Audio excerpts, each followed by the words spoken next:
Hi, everybody. Oh, hi, Jemiah. Hi, Professor. How are you? Good. I'm fine. We just had oh, there you it's moved on my screen. Yeah, I'm good. I think people are just kind of gathering Great. Sounds and great. make an announcement. And I think, let's see. Hi, Andrea. Hi, Katerina. Hi again, Ali. We just had another class and then we took a break and then do you want 5 minutes while they gather? Or are you okay to? You can I can hang stay, out. Jemiah, but if you need 5 minutes, we can take. Sure. Thank you. I'll hang out here quietly. Thank you. Okay, good. Quietly, yes. Uh, all right. People need a minute. So Andrea, I just got your email about that you can come on the trip, which is great. Great. Okay. And do you know where I described where the bus is on Pearl? I don't know if I read that detail. I just saw that it leaves from campus. Oh yeah, okay. Oh, I answered you and I said Okay. it was just now, but it's at the entrance to the Pearl entrance to campus, the entrance to campus on Pearl Street. So where the library is. Does that make sense? Yeah, I'll probably look at a map because I'm a visual visual person. Yeah, Uh, yeah. Okay, look at a map. It's 90405. Um, okay, and then just ask me again if you want a better okay, description. that But sounds good. yeah, once you see the library and then move yourself back to Pearl, that's where it is. Okay, Okay. I think hi everybody. Did you get your whatever you do in your break? I made myself tea. Okay. So everybody was here, so I don't need to, well, no, Katerina, can you come on the field trip on Monday?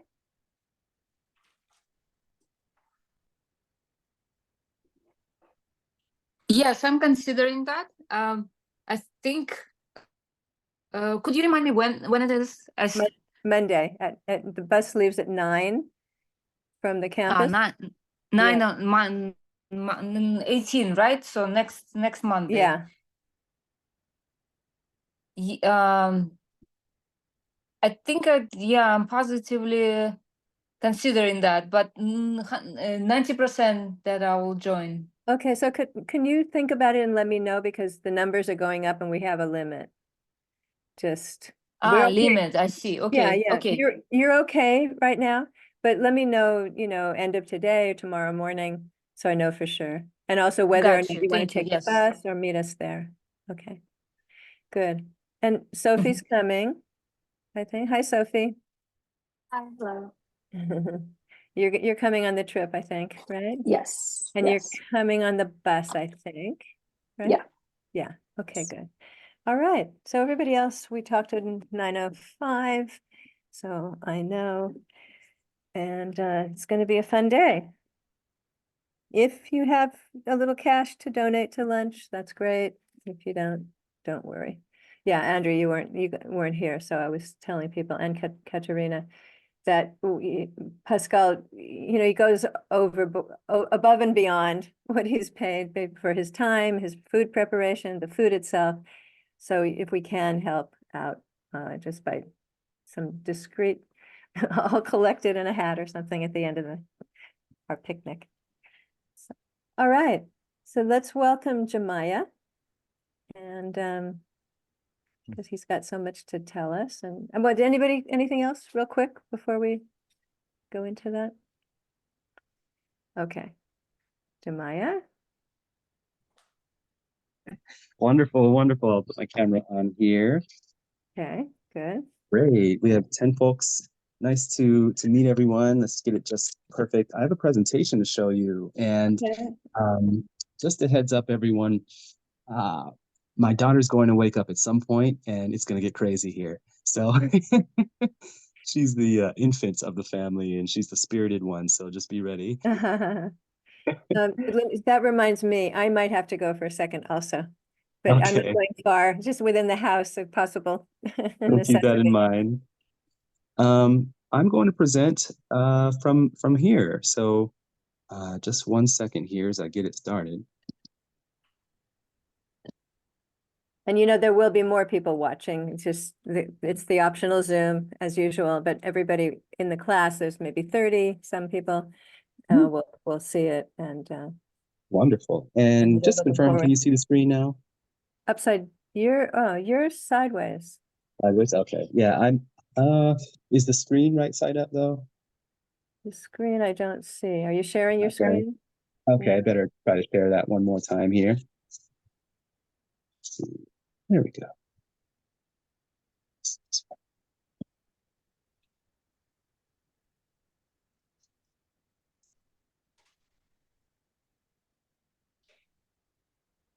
No. No? Okay, just one moment. I'm going to have to do it from my laptop. I'll be right back. That just means the baby's going to wake up sooner. So please Okay, well, give me, I'll be right back. okay. All right. So yeah, let's go back to gallery so I can see you guys. Some of you checked Crop Swap LA, you've read about it a little bit. Quite a new organization and very interesting. They've done various things as they've developed. And Jemiah will tell you his own history. And also at the gardens that they're putting in front of people's homes, which the goal is to have an edible garden in every front yard instead of grass, or just, and people join, he'll describe that too, but you join, you have a membership and then get whatever food is fresh. And I think it's weekly, he'll tell us. Excellent. Okay, sorry about that, folks. Thanks for your patience. Okay.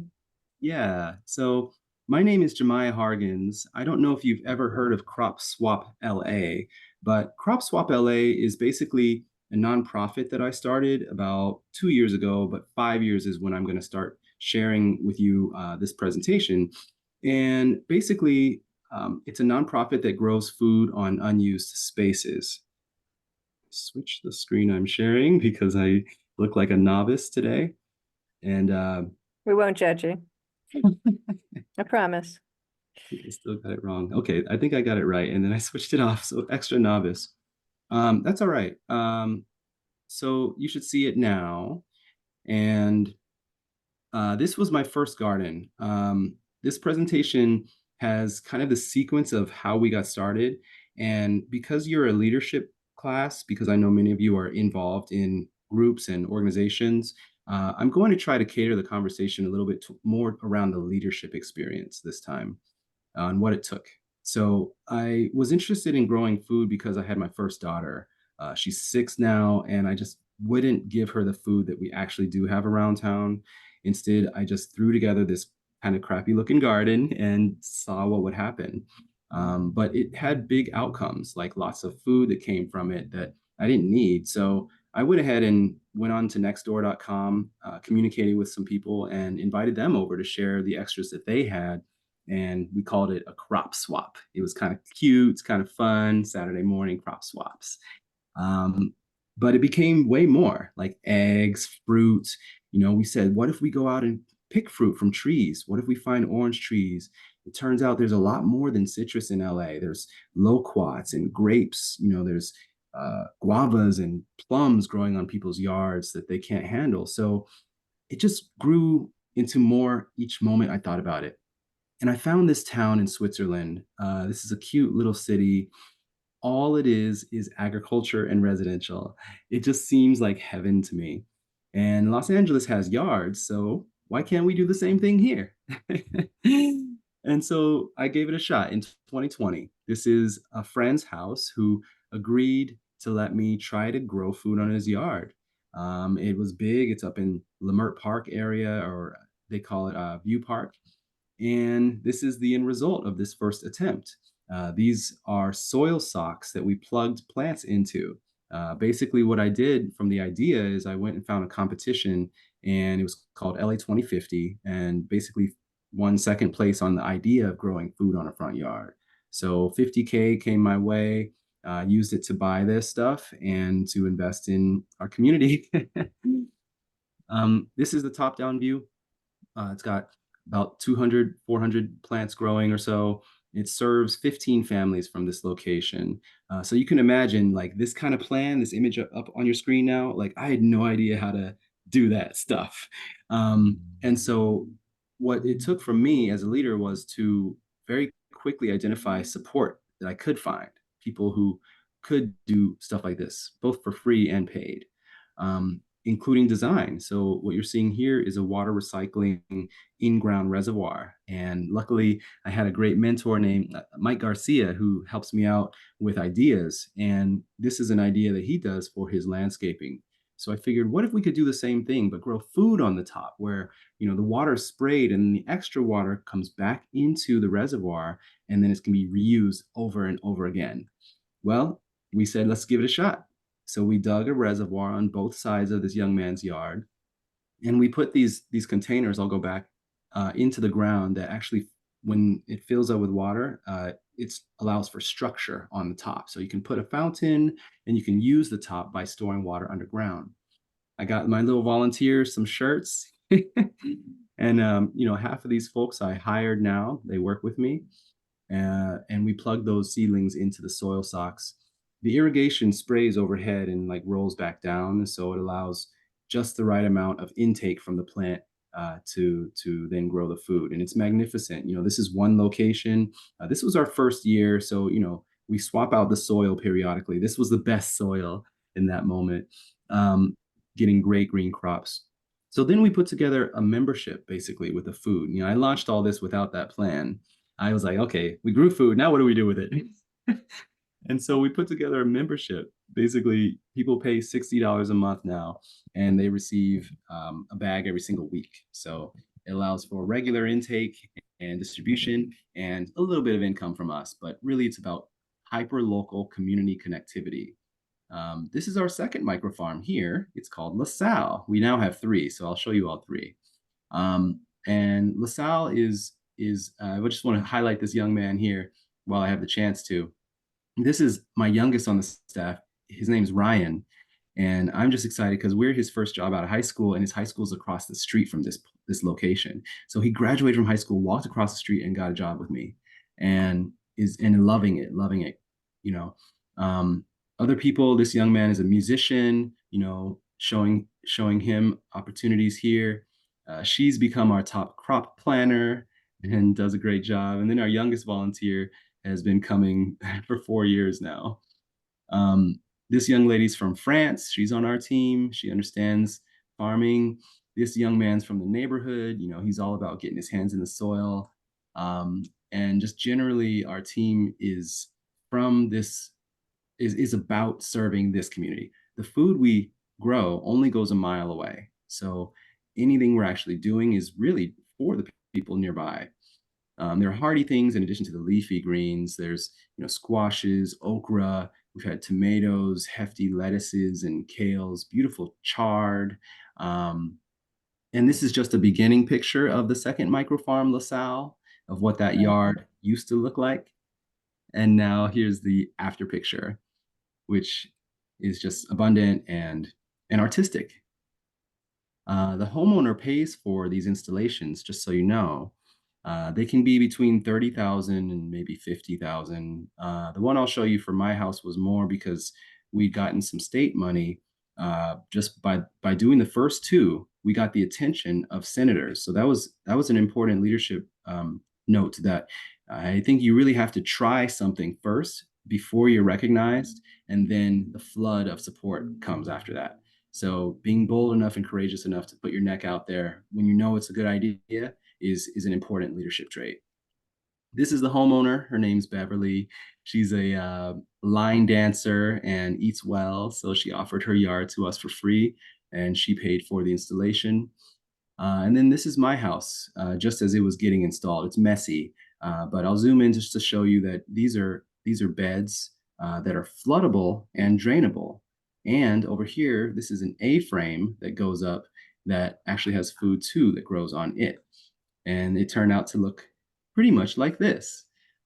Food growing on the edge, food growing on the roof, food growing that are roots, leafy greens. We've had tomato. I said tomatoes. We had carrots. The carrot is a big thing right here. I actually wrote a book called Captain Plant It, and he's a carrot, so it goes along with the theme. And the theme here is food, water, power. So we grow food, we collect rainwater, and we use solar power in order to support the pumps. So yeah, that's our third microfarm, and now it serves as our headquarters where our team operate from, and it's our showroom. Because in the back we have a beautiful waterfall that we, as a team across Swap LA, we install these two now, and they're great for pollinators, of course, great for kids to play on, and beautiful with unique stonework. We also leverage the turf removal rebate programs and EBT. If you know, as we sell the food, we can sell it at 100% of the price, but the purchaser with EBT only has to pay half of that. So we'll get the whole price and take advantage of that government subsidy. In terms of water usage, it's always great to grow your food, but water is expensive in the city, and capturing rainwater and then recycling the water ended up having a significant difference on that. So in the red here, you see the watering the grass. That's what they paid just for grass. But the blue in the first month is what they paid by growing food in a water recycling manner, which ended up being only 8% of the water they were usually using for grass. Plus, when you grow your food on your front yard, it's kind of very competitive with other farming methods. There was this group out of UCLA that did a study on us. They compared lawns, conventional agriculture, conventional urban agriculture with us. And we knocked it out of the park almost every time in terms of water use, energy use, GHG emissions, fertilizer uses, pesticides, all top, almost 10. Of course, our yields are smaller because the space is smaller, and that's certainly to be understood when compared against these larger spaces. But overall, the outcomes are significantly better. So the city recognized me, and got something from city council, and then some news, lots of news about our work. We're now a team of 20. So we also have an Adidas deal that just wrapped up this month. We got an outfit, I designed it, and we got everybody some gear on the team. So you'll see us walk around looking pretty fly. It was in the stores a couple years ago. I just have to have it on here because it happened in life. Oh, and yeah, there was a mural. They put up a mural of me also in the Mert Park, which was really cool. Oh, I forgot this was on there. And I was in front of Adidas headquarters for like a while. That was crazy to experience. So I mentioned earlier that Captain Plant It came out. Captain Plant It is a superhero carrot that inspires his neighborhood to grow food on their yards and share it with themselves. I've got copies of the book and just wanted to point this out. It rhymes as a coloring book, and really it's a way to indoctrinate the youngsters, to let them know and kind of get them on their parents' cases that they can grow food. So I speak at schools and do some cute little reading with the baby. This is the baby cute before she wakes up. You're gonna see her woken up and uncute in a minute. And then we put on workshops also. So we certify people as urban home growers by doing 4 of our workshops. And I just love this picture because it shows how happy all these people are as they are leaving my workshop. Like, everyone's so happy. And it's not about me, it's about what they learn. It's about connection with each other. A couple of these folks have asked me for jobs. A couple of these folks have asked, of course, to volunteer or like do a job at their home. But I just want to point out that there's a lot of circular value in this experience that lasts for a long time. And as a leader, you don't get rid of opportunities. You don't discard people or like cut things off just because like the workshop's over. It may be that a week later, someone here wants a garden on their home and it's $15,000 and we can put that in. Or it may be that they know someone who wants a larger project. Right now, we're working with SpaceX on a project that's like 500K plus. And the Smith family, which is Will Smith, larger institutions. It's really permeated from the community level all the way up to the institutional level, and it's permeated from the regular folk level like us all the way to people who are celebrities. So I just want to highlight that as an asset of our movement and an important leadership opportunity. some of the activities we do, this is for the workshop. I won't spend too much long. There's a lot to read. We do community events as well. Some data, I'm gonna skip over that and the timeline as well. Oh, there's a couple of innovations we put into place lately. We've launched the Endowment for Urban Farming. And the Endowment for Urban Farming is just like your university, just like my universities. They have this giant bank account that gets 3% interest conservatively, and I want the same thing.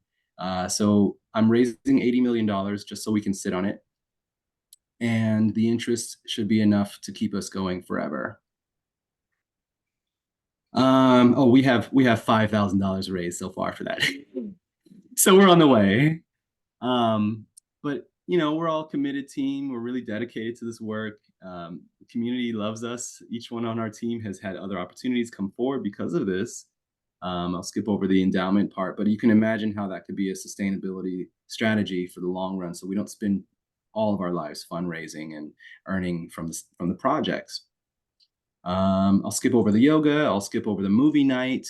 And we had walking tours and running tours here as well. And I'll rush here so we can maybe open up for conversation. But certainly a lot is going on, and I'd love to share with you all those details, or maybe the transitions of what it took to go from one space to another. So anything that you'd like to learn, I think I'll pass it to you, Professor. You're muted, my friend. Okay, I'm muted. I'm unmuted. Yeah, it even though I know some of this, it's a lot to take in. Yeah, for sure. There's It- even more. There's It's just every time, you speak, you've expanded the program. Maybe, do you want to stop sharing unless people ask something specific, and then we can see what people want to ask? yeah. Here we go. Yeah, feel free. You can raise your hands, or I see some chats too. That's pretty cool. Oh, thanks. Thanks for those chats. Yeah. So I can open it up. Yeah. I can, let me just tell you two people. I've mentioned that you were going to be coming to the class. One person who's a psychology professor at SMC said, "Oh, my friend and I just signed up to be members and to get food baskets." Nice. Do you call it food baskets? Third baskets. That's interesting. I don't know what that means. No, food, they joined to get Oh yeah, the membership. membership, right? And then what did they get? Yeah, weekly bags delivered to their doorsteps. Weekly bags delivered, right? So Yeah. she was very excited. Yeah. And then I was at the Little Green Acres garden the other day I don't know if you know it, 104th and Vermont. Yeah, I've heard of it. Well, Yeah. gosh, the man in charge there is named Dwayne, and he said he'd been driving by Lemert and saw, I guess, the Degnan, the new one. Mhm. And with those beautiful, interesting structures, I wouldn't mind going back to that for a minute to just see Yeah. more detail. But yeah. anyway, he was very excited because the garden at 104th and Vermont is a little bit, they're testing the soil. He doesn't know what it'll come back to. So he felt inspired and hopeful that maybe there was somewhere direction for them to go, even if there's some setbacks. So he was very excited. And that was just a couple of days ago. So the word is spreading. That's amazing. I'll leave that little video up. Yeah, let's That's see. great to hear. Yeah. So you've got the edge, you got the edging in wood, right? Yeah, this is a lowest cost version of this project using the cheapest wood, the cheapest everything. And it's still, it was more than $250,000 to put this portion in. And so it's a very costly endeavor to start out. I'll come to you, Marie and Sophie, next. It's a costly thing, but the output of a floodable, drainable hydroponic system like this is meaningful. Already this year, this farm has produced twice as much food as our first two farms combined. Wow. And, it is larger, right? It's 2,500 square feet grow space. The others are 1,000 and like 600. But the method of growing means we feed the water and then the plants drink from there. The soil is just a medium. So it's really a hydroponics operation where we put our worm castings in the water. We do the worm tea and some other things with molasses and so forth. Depending on the phase of the plant, if it's in vegetative phase, fruiting, or if it needs roots, we'll add different things to the water and test it regularly. Well, and what are you growing on the overhang there, the structure? Yeah. So those rows there, the vertical rows, those are made out of gutters, but the overhang on the wood, those are passion fruit vines. And now it's actually grown over the entire area. So when you visit, it looks very different every few weeks here. Sometimes I Yeah. can't see out the windows because things are growing on them. The passion fruit is lush and fast growing. And have you had good fruit? No, Not we've had a yet? couple, but they haven't been very good. So I think it needs some acclimation, maybe a year more. Yeah. Oh, good. It should be delicious. Okay, I see other people have questions. Yeah, Marie. And maybe come back now from the share Okay, yeah, great. Got it. so we can see you. Thank you for this presentation. It's like I can feel your energy and excitement, and like you said, looking at the photos of everyone working, like this is for me a very energizing space, and I love seeing that energy from you too. I have 10,000 questions, but I'll just start with one quick one about you mentioned kind of the gleaning from fruit trees, and I know we had Natalie here from Nourish LA who said she was going to maybe start doing that too, and I was wondering about I feel like I bring this up every other class now, but I still haven't found the answer about in areas where we might have like lead or other metals in the soil. How do we know, do you do any kind of soil testing, but also have you kind of pursued that fruit gleaning and like true crop swapping between neighbors, and how does that part of it kind of work? Yeah. And also just congratulations, your trajectory and all the stuff you're doing is so cool. Thanks, Marie. Yeah, it's a fun experience. I don't know what's next every day. So right now we have a fruit fly epidemic in the Leimert Park, LA area. It's actually, this is the epicenter in Leimert Park, but it goes as far as I think 8 miles in a radius in a circle around us. And what that means is that it's prohibited to share fruit off of one property to another. And this is recent, Professor. We have had a fruit tree harvesting program that is a very significant amount of our food, probably 50%, where, we had 200 families on that list. And what we had to do, 5 months ago is call them each and say, thank you, but no thank you. We have to leave it there. Call us when this fruit fly issue goes away. And that means any fruit, right? So we were growing things here. Yeah, we were growing peppers. Peppers are fruit. And we had to chop it all down. Or like my family here at this property had to take all the peppers. And we were like, I had all these peppers for 2 months. We're like, what the fuck do we do with peppers? Excuse my language, Professor. But what do we do with all of these peppers? And it was that same way with various fruiting crops. Anything that is a fruit. So roots are fine. Lettuces are fine. Vines, actually no vining fruit was on their list because they had a list. And I bring this up in this situation to explain to you all that everything was going just fine.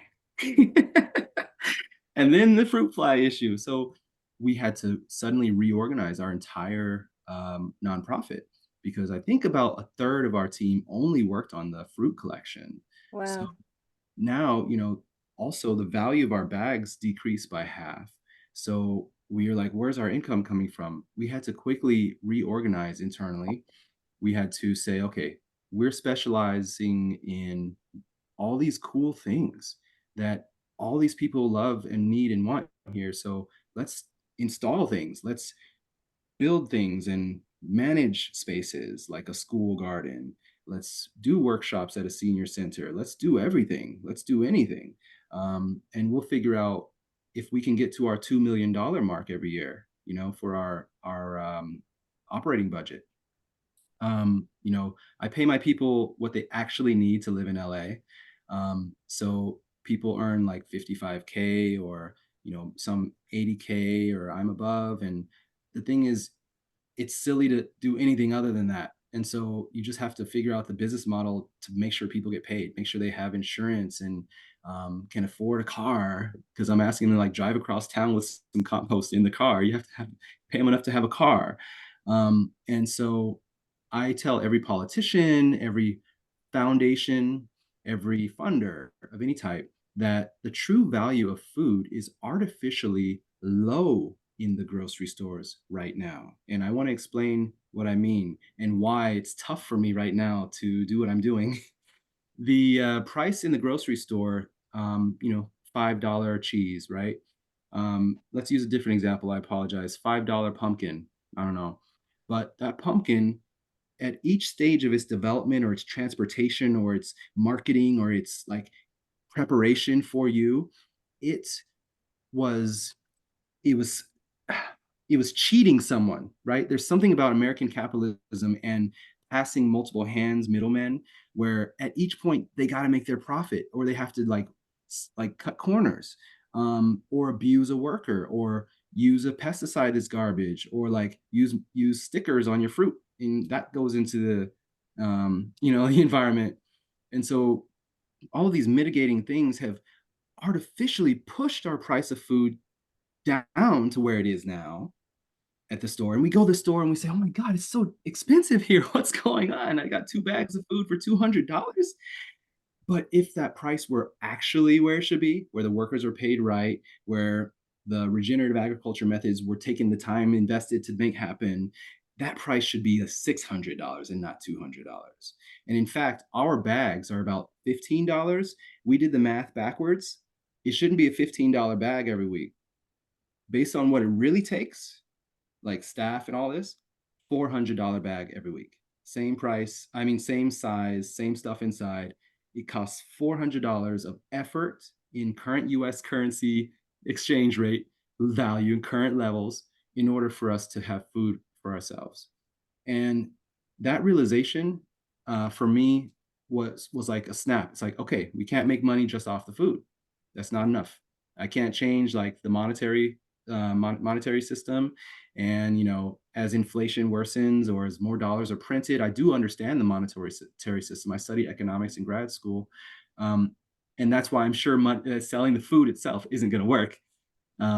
So I just wanted to point that out, because I say that to funders and founders. And I say, like, you guys, you have to subsidize us in this early phase until we can make money on the other stuff. Because you know now that food isn't going to save us.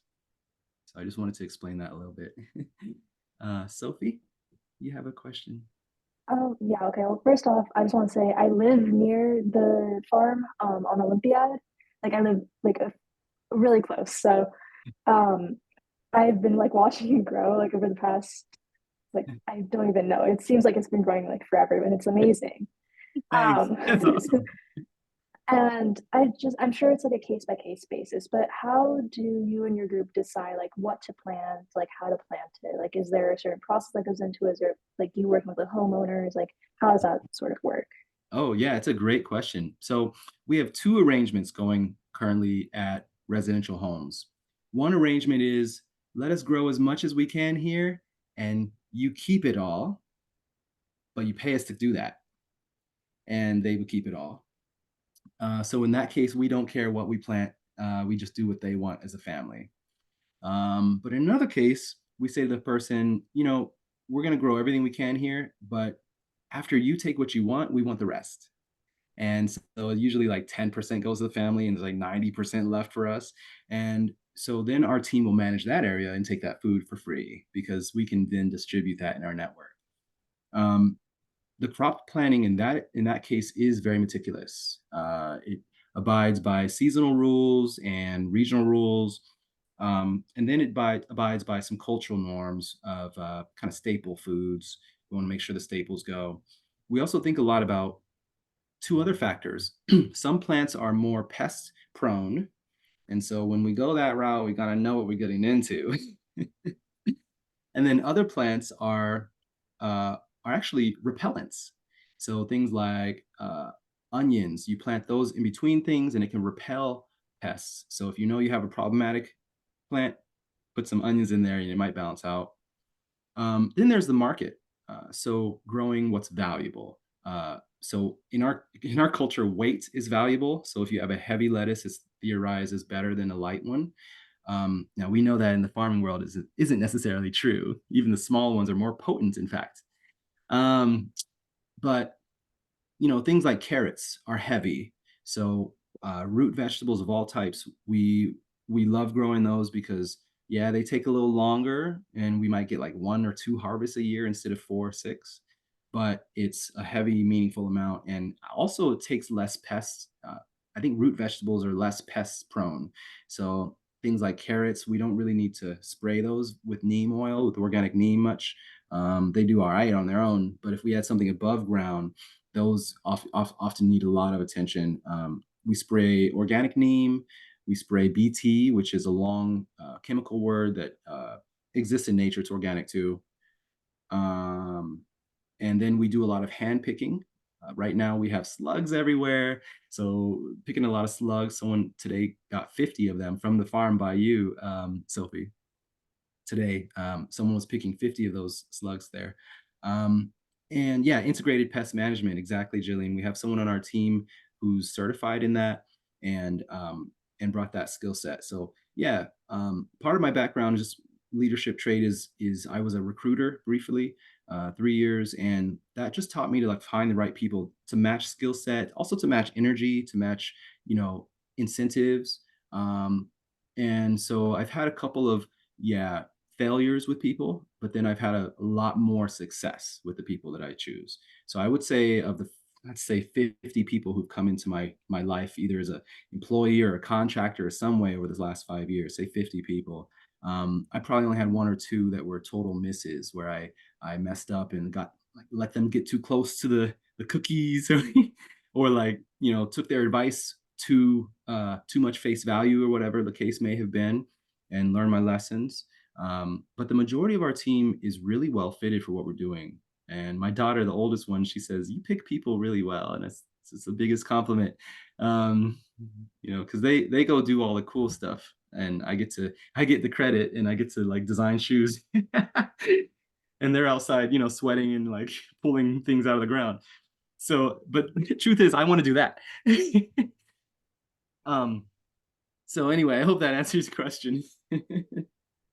It sounds like I bet a lot of friendships develop for the kids, for families, Yeah. aside from people who work for you, but just the communities, I would think. But It's a lot. Neighbors everywhere. We get honks and waves from people we don't recognize anymore. yeah.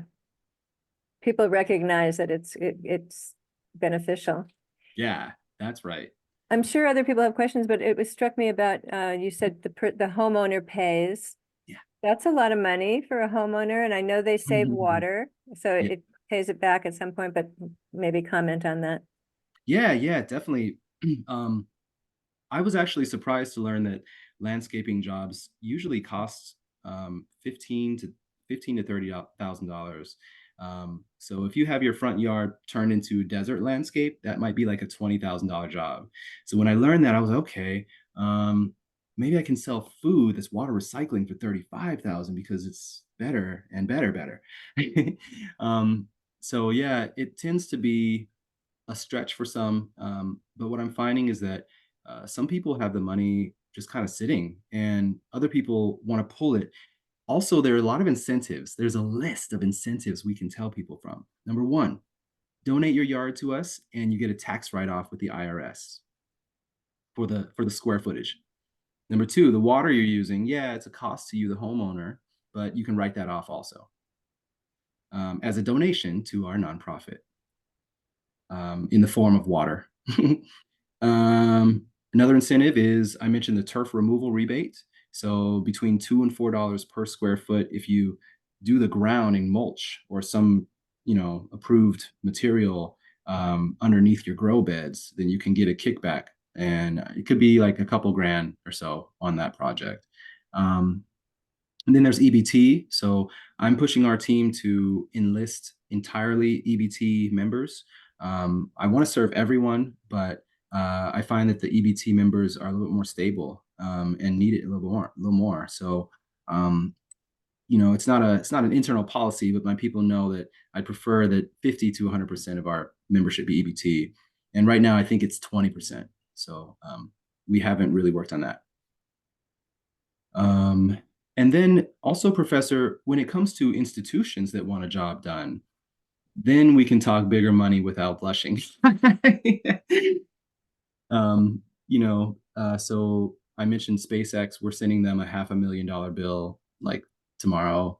And I think they'll blink it at once and then they'll pay it. Like so and that what that does is it enables our team to have a management job now for the entire year. We'll have 2 people on that location managing it the entire year, and that can continue to propagate with different institutions around. And by being an institution, there's also greater significant impact. They have, you know, 30 people at that institution. The senior center might have 100 people there, and that impact magnifies. So yeah, it really is never ending here at CrossSoft LA. Yeah, there's stuff to take in and think about there. I got stuck on the EBT for a minute because we were talking earlier about market match. So I don't know if that plays in also. Yeah, No. market match is similar at the farmers market. That's why they do that. Is it only the farmer's market? I thought it was any kind of healthy purchasing, but Oh, maybe. Maybe so, hopefully. then it doubles the EBT, you know, amount. Yeah. Yeah, that's definitely something that we worked to make happen. It wasn't expensive. We paid $20, I think, to get involved, but you know, all of let me trace it back a few steps, because when this all started, there was a lot of people interested in helping in all kinds of ways. But I mentioned I was a recruiter. So I think a little about organizational structure and what's needed, what's not needed. That's not to say I didn't make mistakes, but what I've learned in the past is you only need 2 people on your team when you start this, or you start anything.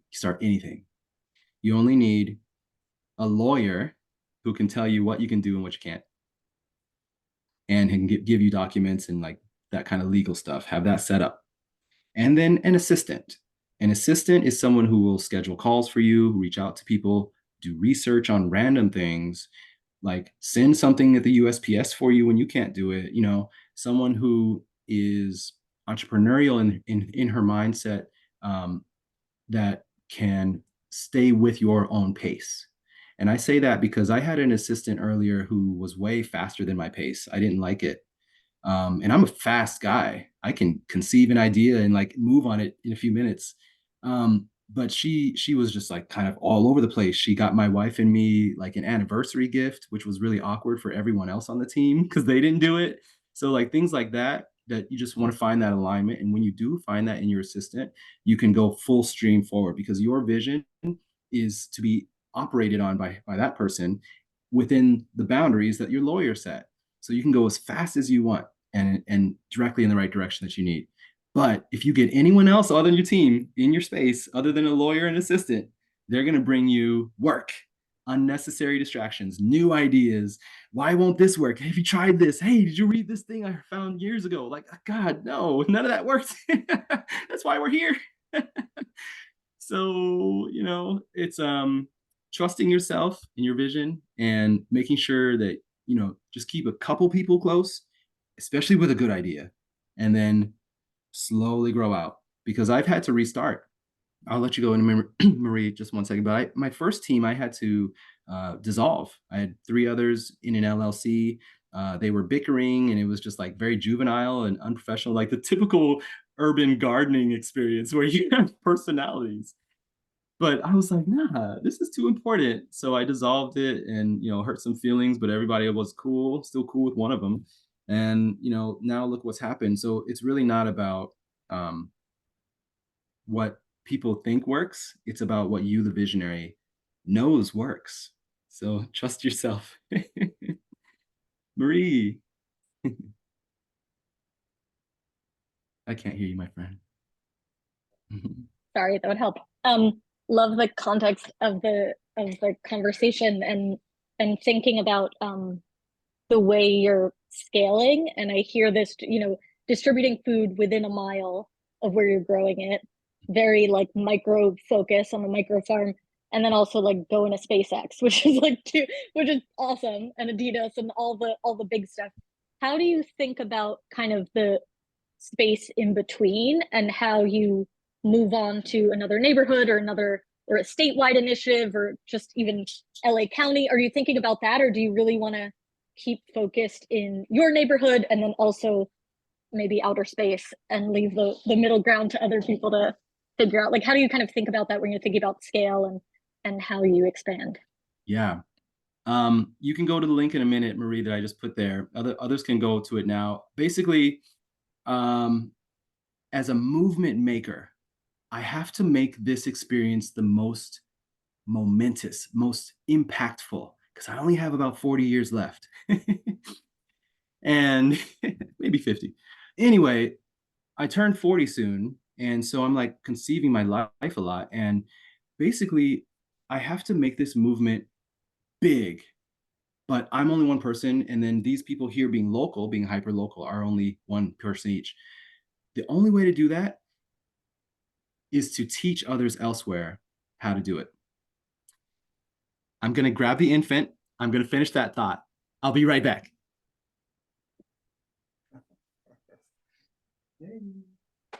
So much to think about, right, guys? Yeah. He's so cool. Yeah, I told you. So cool. Yeah, and great questions, everybody. I'm back. Okay. All right. This is Zia. She's our prettiest, youngest in the house. Hello. Hi, Zia. Hello. What's her name? This is Zia. Zia means the sun in a number of languages, Okay. cultures. Yeah, so what I had to do, can you remind me of that point I was making? You're 40 years old and you have to make a huge impact, and to do that, you need to teach other people how to do it. That's right. Okay. So I thought about franchising Crop Swap LA earlier and basically doing something literally a franchise in another city. You guys know McDonald's franchise is $500,000. Somebody who has the money just puts up $500,000, hires a manager, and literally doesn't do anything else. And then they get the money. So it's very profitable. But they use a McDonald's playbook in order to do it right. This is the same idea as a nonprofit, except I'm going to consult with other people. They'll use our playbook and they'll pay us for that. It'll be a la carte too. So they just want me, it's one price. But maybe they want the whole team too. They want to call a pest specialist once in a while. They want to call, soil scientist once in a while, or my seed planters once in a while. Then that's an additional fee. And so if someone in Indianapolis is starting out and say, hey, I want to have Crop Swap Indianapolis, then what we do is we have a consulting call with them over the phone. It's free, just to see where they are in life. What I'm looking for when I speak with them, though, is for them to say, hey, I've got money coming on the way for my idea. I'd love to have some expert consultations to make sure I don't waste it. And that's where we step in. And that's where, it might be like $70,000 for the first year to have access to our entire team and our entire playbook. And if I had that starting off, because I got $4 million from the state, if I would have had the opportunity and said to myself, well, I'll just call Jemiah and put down 70K of the 4 million, make sure that I don't waste the rest of it, like that would be a wise investment. So we have a few like small options like that. And that's one thing. Also recently, in order to get the marketing out there for really qualified garden clients, I put out a realtor referral program. So realtors who have clients and are selling or buying or improving properties, the realtor referral program connects them and lets them come by and see our waterfalls and our gardens. So we've already had 3 or 4 realtors this year come in and bring their clients, and more on the way.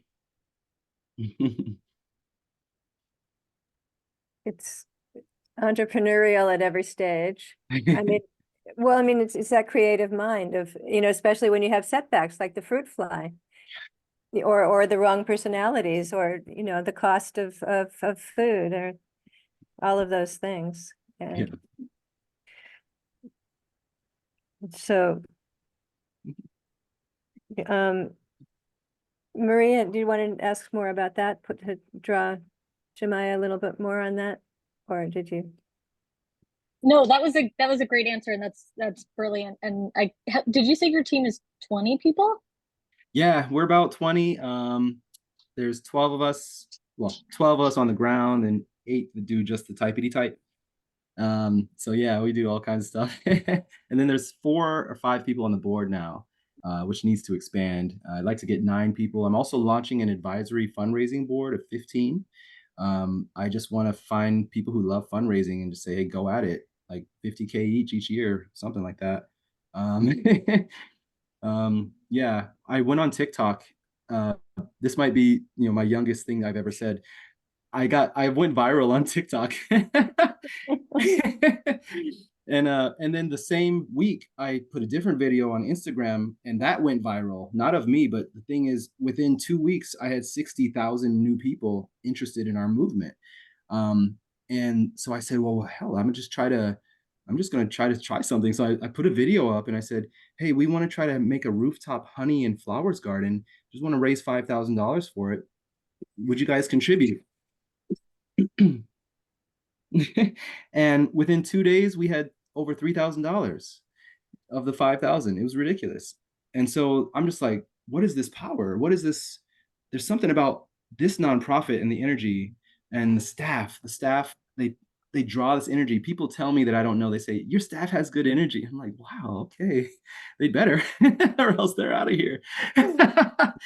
But I'm very particular also about energy and influence. You're not just a job, you're a whole person. I care about my people so much. So yeah, really all of this is coming. Oh, we have a fruit fly epidemic in your kitchen right now, Marie. Oh yeah. Actually, so in your kitchen, you probably don't have the same fruit flies. You might have the red ones, right? The red ones are normal. The ones I'm talking about are Mediterranean, and their wings go kind of straight out, and as they're landed, their wings stay out as they turn their body. They're kind of like a strange little fly thing. It like walks with his wings out and moves around and like walks again.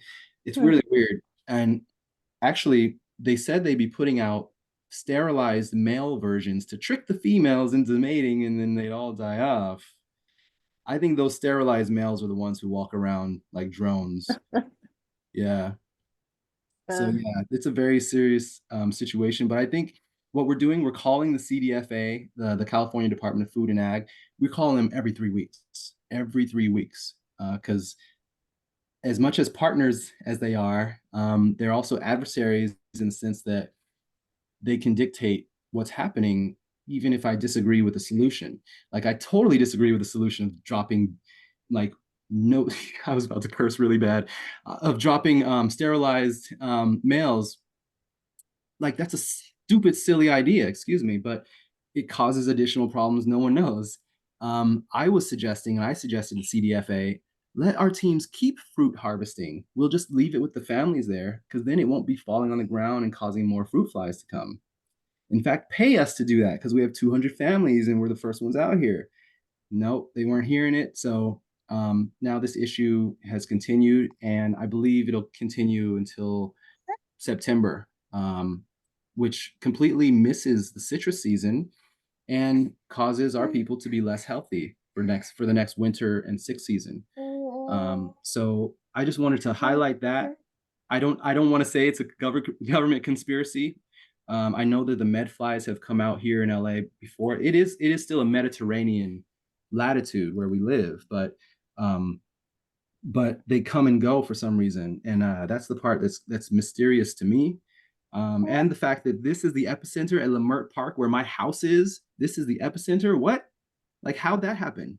We've never seen those things in this neighborhood. I've been here a year before that, so just some very curious things. Yeah. I don't know how many people remember the 80s when the fruit fly epidemic first came, and they used to spray malathion. I mean, I grew up in Gardena. Yeah. I remember at night, around 10 o'clock at night, you would hear helicopters flying around, and they would just do a mass spraying of a chemical called malathion. I mean, Wow. That was- That's right. Poisoning everybody. 30 years ago, they used to do that. Yeah. Wow, that's something, James. And they said they'll be spraying some things here too in this situation, which we looked into. We learned it wasn't so harmful, this one, but we can't trust. We're eating it; it's our bodies, Yeah. and yeah, it's really something that has concerned me, not just in how quickly it was, like how easily it was to shut us down. I was surprised at how easily it was to shut me down. And I never shut down. Don't get it wrong. We kept growing new things. We swapped the plants out right away and put non-fruiting plants in everywhere. And so we've kept our membership, but it's that there's this big overarching like iron fist hand. It's always here. And the direction of agriculture is really going backwards. As you may know, the University of California, Riverside has been engineering plant-based vaccines. And there's a lot of concern in the green world that we don't want medicated vegetables. I don't want it. So a lot of us are like, okay, don't eat anything you don't grow yourself, which is impossible. And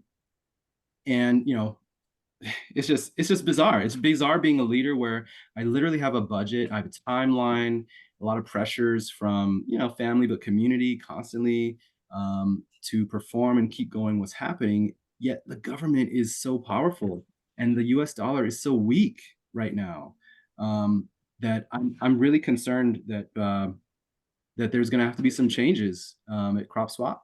And so we all took a pay cut recently, and we've cut our hours to 80% recently, so that we can wait until I think May, when we're getting more funds from like school projects and things like that. So I'm in a phase now where I'm like piecing together, 20K here, 15K here, 80K here, and payroll tax is still happening, y'all. Like nonprofits pay payroll tax. Don't forget. It's not just about retail tax and whatever the other tax is. It's payroll tax is the biggest one. They let us off of the others because this is the big one. So I just learned so much. And I don't know, you started out as a business and then I know had to segue into the nonprofit in order to receive grants. Yeah, But the pros and cons of both. definitely pros and cons. I have both now in order for that to work. So I take the advantage of both, but both have their disadvantages too. Right. And having two entities means you're managing two entities. Oh my God. You miss a payment and you could go to jail. He laughs. It's crazy. How do you go to jail for like missing a document? Ali has a question. Go ahead. Yeah. Hello. Thank you very much for this great experiences and this presentation. And I need your experience as well because recently I planted some tomatoes, but during the last week I saw some, white flies around, that bush. So which spray do you recommend? Because there are a lot of sprays in Home Depot, but unfortunately, some of them I know make some damages to our environment. Especially, I saw one of our neighbors uses a lot, and I saw a lot of dead honeybee. So that's not good for our environment. That's why I want to just ask you which spray is much, more safe for this, but can, fight and destroy those white flies. Yes. It's called neem. I'll point it in here right now. NEEM. It comes from a tree in West Africa and India I think it's called the neem tree. But basically the bark is ground down, make it an oil, and then you can buy this oil from the stores now. I suggest go to Lowe's instead of Home Depot also. And they're both evil in a way, but Lowe's is a little less evil.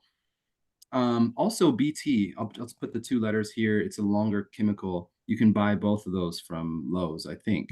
Okay. Yeah, you mix it with water and put it in a spray can, and the white fly should go away because what neem does, it leaves the oil on the foliage. And so when the insects bite the foliage to eat it and they chew it up, they're eating it, they're like, oh, yay, I'm eating, but it's disgusting, and they go away from the plant. Okay, thank you. Sure. And oh, here's a question from Marie. And are there no subsidies or crop insurance for your scale of farming or gleaning? Very insightful question. Just so others know, crop insurance is the same as futures markets. I used to be a trader in the market, and we would trade futures. Futures are contracts that allow you to buy a good at a certain price, even in the future at a certain date. So if you have wheat contract for $80, then they've promised you can buy wheat for $80 in June. When June comes, wheat might have gone up to $90. So you still have that agreement and you can get it for 80. That's called crop insurance. If you need to, that's one direction of the insurance if you need to be buying something. But if you're selling something, say you're the seller of the wheat, then you're like, okay, when June comes, I hope I can sell it for 90, but what if the price goes down to like 70? If you have a futures contract, you can still sell it at 90. So that's the insurance. In our case, we have small scale, we have, less than 4,000 square feet of grow space at this location. That is less than 10% of an acre. So we manage less than 10% of an acre between our 3 locations. Therefore, the insurance companies that typically issue futures contracts or other versions of crop insurance, they don't mess with us. We're too small. And we're also doing a variety of crops versus monocrop. Insurance works best with monocrops. So yeah, there's a lot of issues out there. And that's why I'm like, no, we can't rely on the food itself as our financial salvation. It's got to be, hey, do you want a garden for your family? 15K. Okay. Hey, do you want a program? Let's set it up. Yeah. Good question, Marie. Yeah. Thanks for that link too. So I have a couple of questions. The waterfalls, tell us a little more about the waterfalls. Yeah. So beautiful. Thanks. I mean, there's many varieties of waterfall types. All of them just need to have an open face of some place where pollinators can come get water and leave. That's really the goal. So you can achieve that in many ways. In my backyard there, what we did is excavate dirt, and 25% of it we rolled up along the side of it as the waterfall. Then we put the stone, pond liners, and things like that that would make the irrigation work. And all of that is dirt excavated and rolled up a little bit. So, we can install those. Thank you. We can install those in about 6 weeks. There's only 2 other people in Los Angeles that install those. 2. And one only works with the wealthy in the Palisades. And the other one, I don't know where he is. So, but there's only 3 of us. So anyone that wants a fountain, a waterfall, a pond, any water feature, we call them water gardens, then we're getting a lot of calls for those. Yeah. And those could be, parks, and although then you'll have insurance liability, but I could see those going into bigger places. Indeed, institutionally speaking, Yeah. that's kind of the middle ground space. So you have residential, then you have institutional, and then you have the larger projects on the state level and county levels. But the institutional ones, like a senior center, that's an easy one. They get money from the county. You tell them, hey, the fountain's going to be 15K to put in. It takes my team just a morning to do it, and they're enjoying water over there that's splashing and sounds great.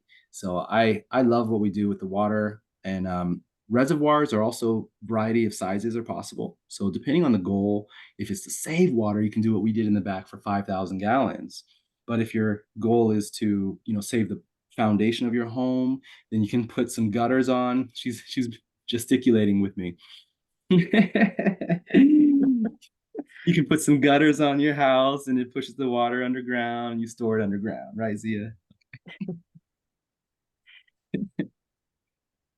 Right. There's 2 questions in the chat too from English that I think my question bumped up.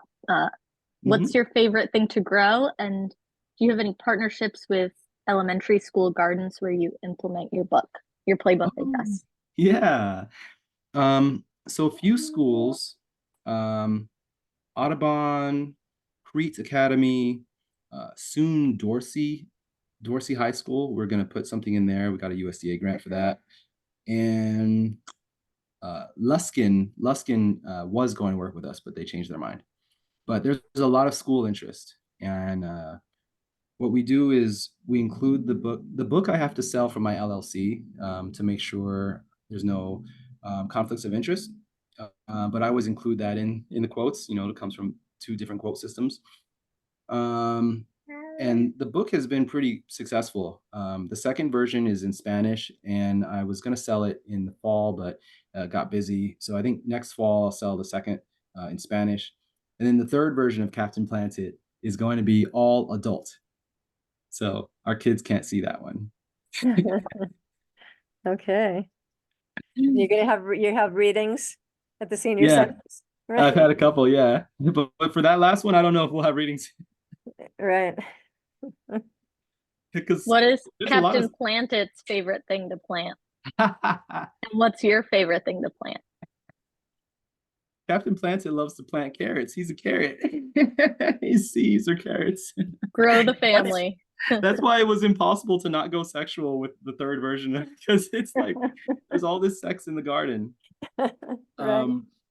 And so, but in real life, what I love to plant, I love planting trees. Anytime there's a tree, I love watching it evolve. Just so you know, pretty soon I'm transitioning my hair. I'm actually gonna take it all off, and I'll be planting it underneath a tree also. So you know, that kind of connectivity and longevity to come back years later and see it, that's really exciting to me. Jemima, I'm just thinking about the social media, you know, you got the TikTok, Instagram went viral, huge number of new followers. And then what? And then what, right? I mean, Well- kind of, you know, I mean, I don't know what kind of question it is, but Yeah, I know what you mean.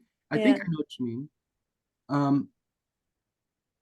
The entire experience, Professor, when the Then What opportunity came, I never had time enough to answer because it's so rapid that I just have to keep doing what's in front of me. You know, I almost have less choice and liberty now at this stage in the movement than I did when we first met. Because I'm truthfully beholden to a lot of different interests.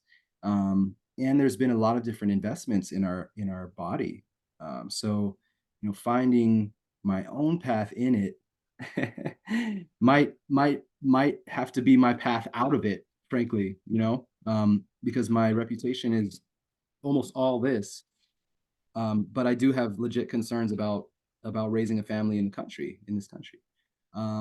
So as much as I love to make this country worth living in, sorry if I'm insulting anyone, but as much as I wanted to make it more comfortable and safe and secure, healthier, I can't do it in time for her.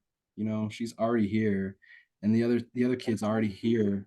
You know, 6 years already. So I'm like, I think the best thing for me to do, just leadership conversation between us, I think the best thing for me to do is set Crop Swap LA up as best as it can be, and then step back slowly. Kind of how Magic Johnson is the face of his foundation, but you know, he doesn't sit up there and type anything. So eventually I'd like to back a little bit off from the intensity of this experience in Los Angeles. But I think I've got another 5 years before that happens. Planning is important as a 40-year-old, you know. 45 is, I don't want to get too tired and I can't do anything.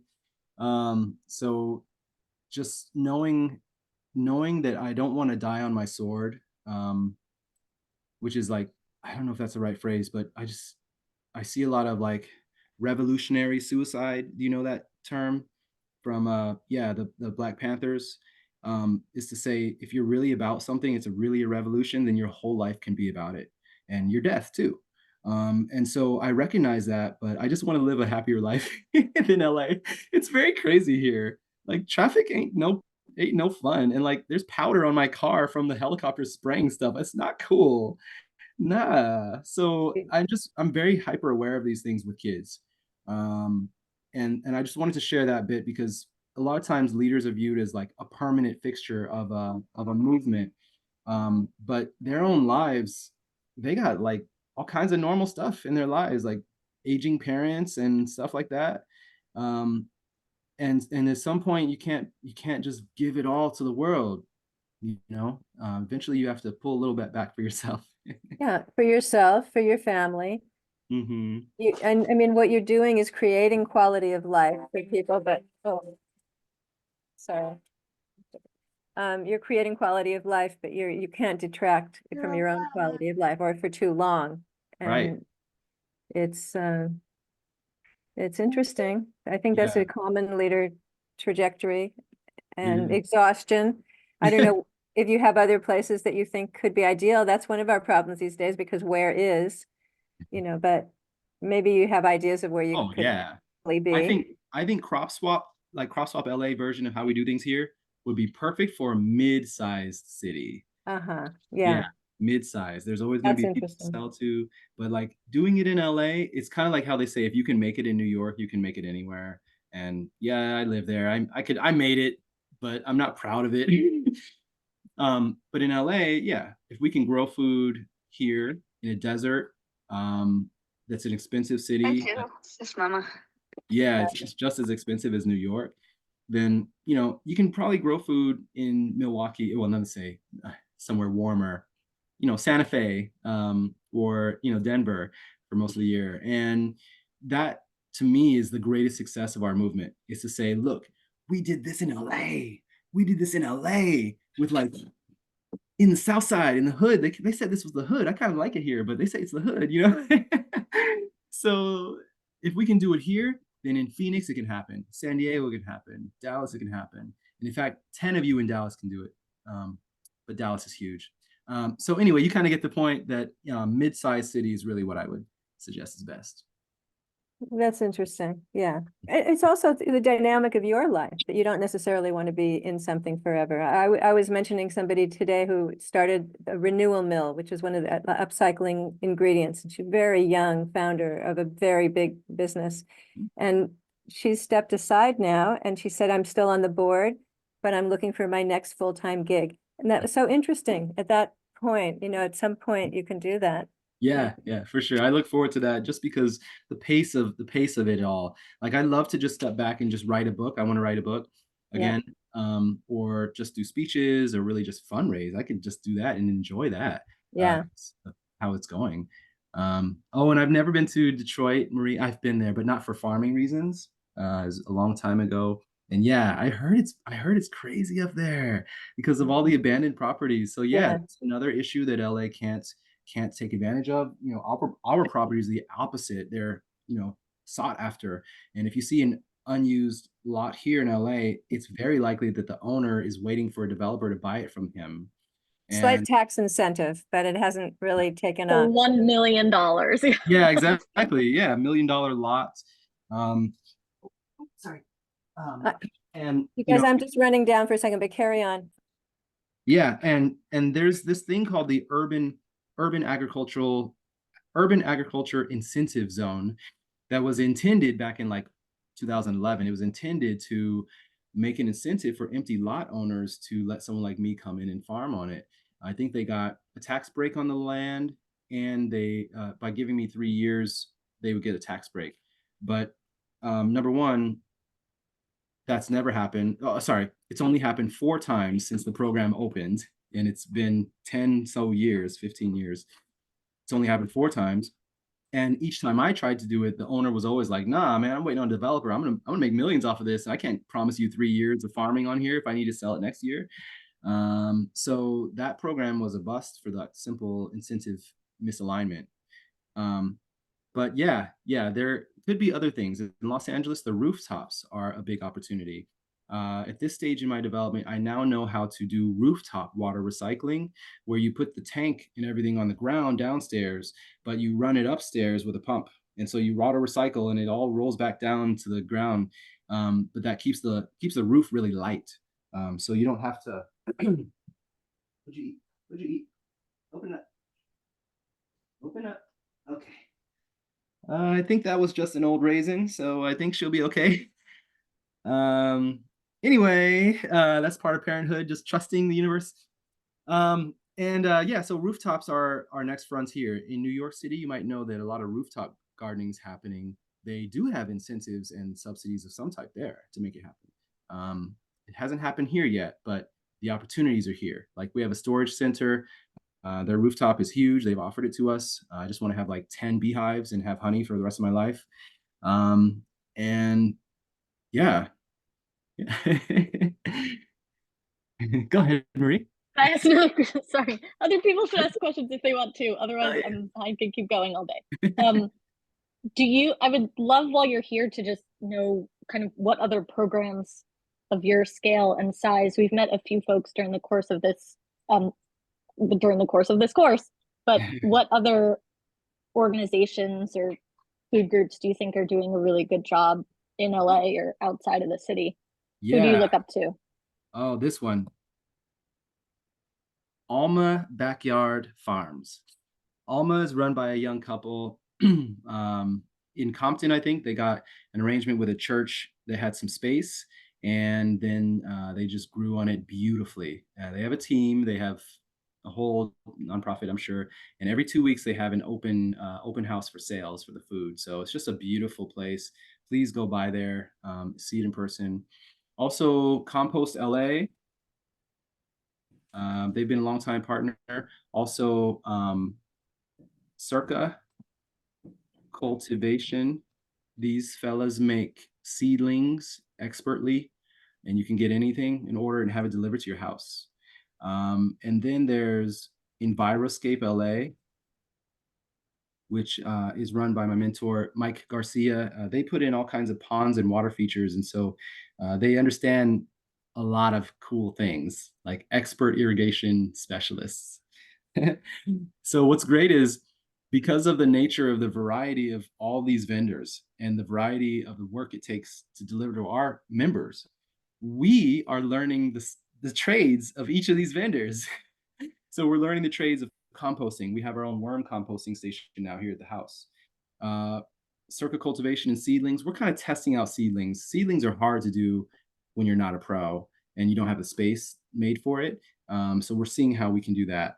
Certainly Enviroscape LA has taught us a lot. We have a cross training program now with them. So our teammates are going there every Monday and Tuesday to do that.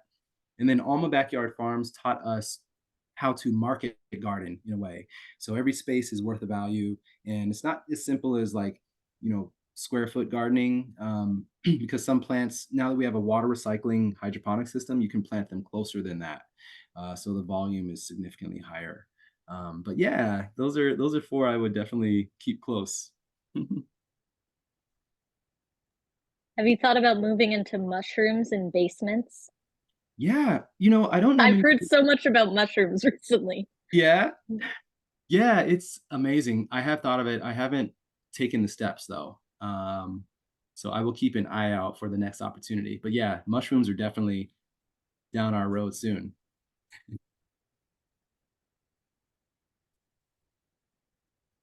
I have to grab this infant. Just 1 second. I don't know what she grabbed.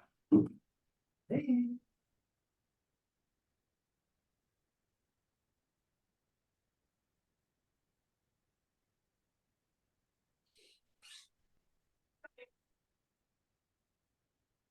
Okay, I'm back. Sorry. She really likes ice and went to go get ice on her own, so had to help. Oh, Jemiah, yes.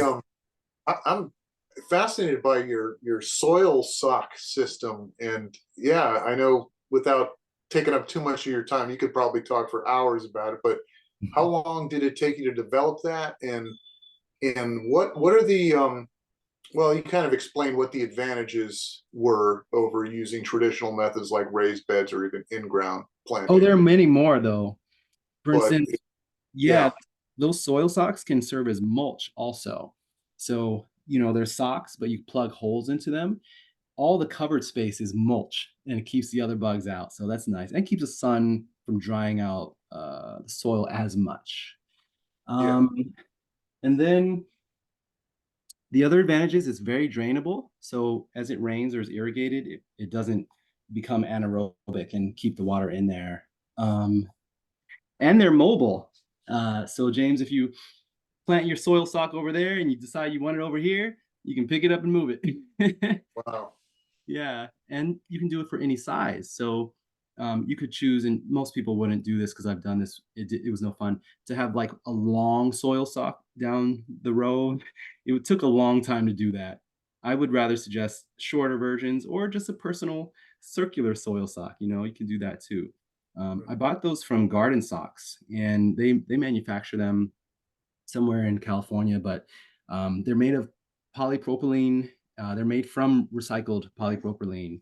So it's kind of got another use, another life, and they can be reused as long as they're not too damaged. And yeah, it's pretty amazing. Garden Socks. I'll type the name in here too, because they were so pivotal in us getting started. I'm good friends with the founders. Mhm. And is there any information on your website about the SpaceX project you were talking about? That sounds, is it down at their Hawthorne facility, like a garden, or are you at liberty to talk about it?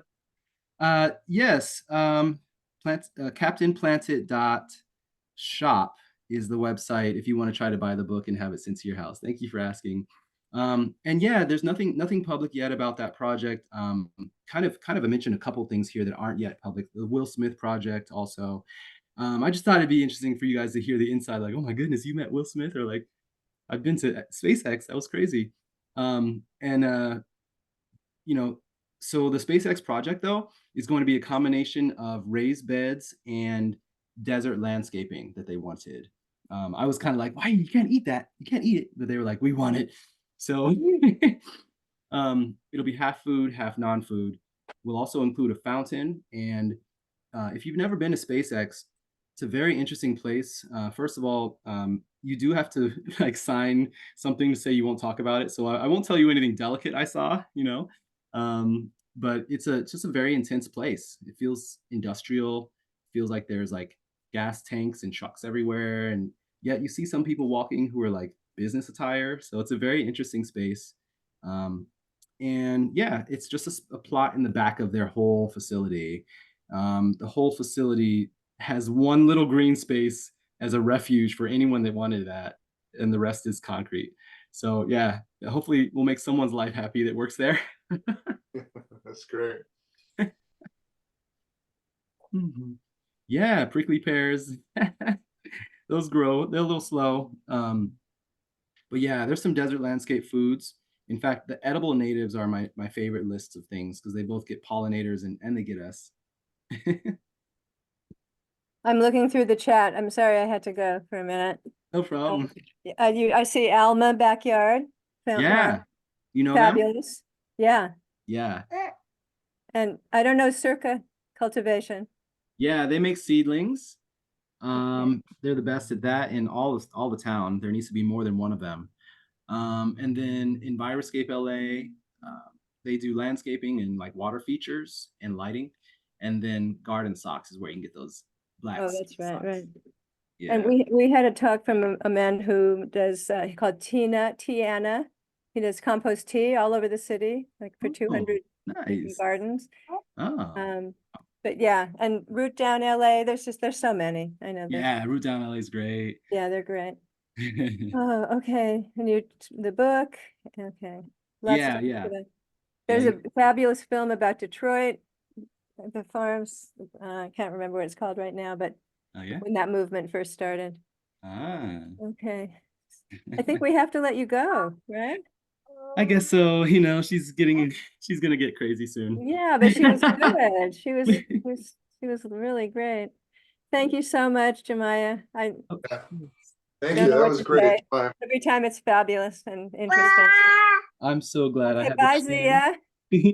She's waving bye and saying bye already. I'm so grateful for each of you and your time and your presence.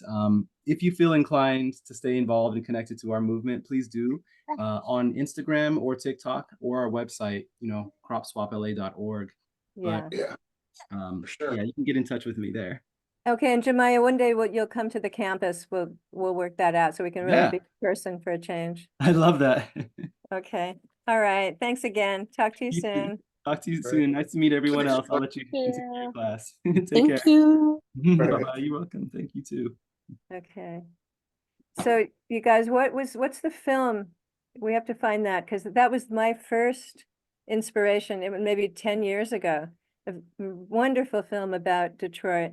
And also I think Will, oh, what's his last name? I- What?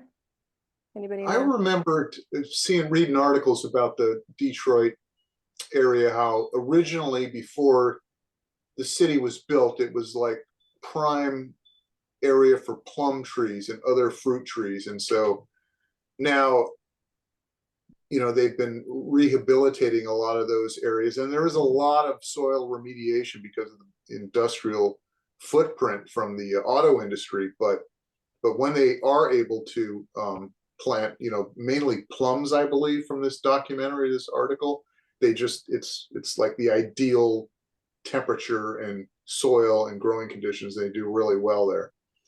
Yeah. But yeah, interesting. I remember the documentary you're talking about. Yeah, I saw it at SMC many years ago. So Urban Roots, I recommend it. It's history now, but I think it's still, it's the root of what so-called what's happening there and everywhere. Yeah. And there's a fantastic, I think I've mentioned this, but I think his name's Joel Sokolovsky, and it's on YouTube. And it's about all the urban gardens in New York City in the 70s, I think. Again, if you're interested in the history, it's fantastic. Whoops. Oh, you know what? I've sent these to Katerina instead of to everybody. Sorry, hang on. Okay, and the Detroit one is called Urban Roots.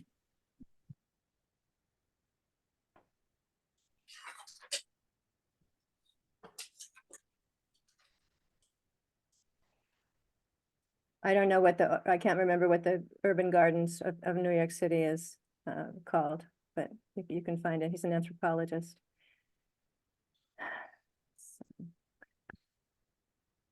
Okay, everybody. Inspired by Jemiah. I think he's inspiring, but it's also troubling, all the, the various aspects of the work and the funding and city. Yeah, he's definitely very passionate about it, and yeah, that was really great presentation. Yeah, and you can just drive by the different. I've seen the map, the Asante microhome. Sophie, tell us a little bit. Which one are you near? The Asante? Yeah, I'm near the Asante, and no, I mean, I didn't see like when it really first started, but then like over the years, I think it's been, I'm not quite sure, like just watching everything like come up, it's been like I was curious about it, and like I pass it really almost every day when I go home, and it's just amazing seeing that, and like it's kind of inspired my family to like grow more and like in our garden, and just like watching all the little lettuce come up every now and then. It's just really, really great. Yeah. It's interesting. When you think of it, that's happening in so many places around the city, and Ron Finley growing on the Parkway and growing in his place. And, it just seems like these movements keep coming, but how, are they really going to take hold? Will we have a city that's full of lawns? It seems so sensible because we have to change the gardens from native, from grass to native or to drought resistant, and why not have edible? But I don't think it's that well known or understood yet. So You can't beat the climate, right? I mean, this is the yeah, exactly. ideal climate to grow year round. If not here, then where? It's true. Oh, here's another thing, and I don't know if she's still doing it, but a woman named Jill, can't remember her name, started an organization called T, and it was Edible Apartments, the Edible Apartment. She had to work very hard to get permission from her landlord, who then said, yes, you can plant on the whole front of the apartment, 2 sides.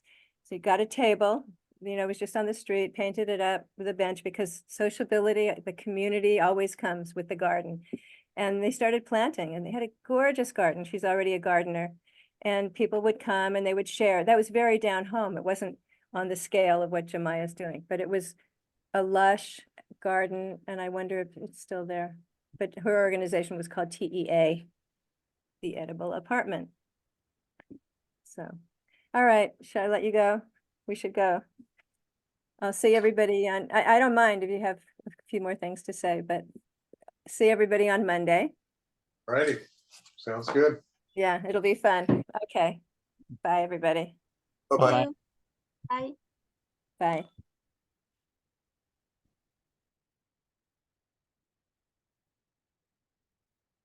Hi, Jaitan. Whoop. Okay. I'm going to